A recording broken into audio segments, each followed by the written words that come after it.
Guys ഞാൻ ഇങ്ങോട്ട് പറയുന്നത് വെച്ചാൽ ഡേയ്സ് എന്നെ വിളിച്ചു കൊണ്ടുപോകുന്നുണ്ട്. കാരണം അടുക്കളയേക്കാണ്. എന്താണെന്ന് വെച്ചാൽ പൂച്ച ബിസ്ക്കറ്റ് കൊടുക്കാനാണ് ഗൈസ്.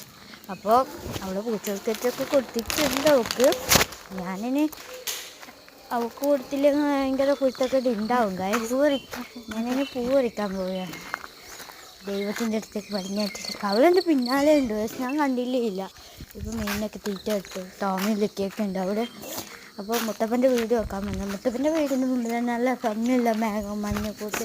അപ്പോൾ എൻ്റെ വീട്ടിലേക്ക് കയറുന്ന അത്ര അത് ഹാളും ഹാള്, പിന്നെ അപ്പുറം ഒരു മുറി, ഇങ്ങനെ മുറി കുറച്ച് 3 ഇട്ടുണ്ട്. അടുക്കളയ്ക്കുള്ള വഴിയാട്ടോ. ഇത് റൂം, അതും പിന്നെ ഇത് പുറത്തേക്കുള്ളതും. ഇത് കണ്ട എന്താ ഭംഗി, നല്ലൊരു ഭംഗിയൊക്കെ ഉണ്ട്. ഇത്രയേ ഉള്ളൂ. ബൈ.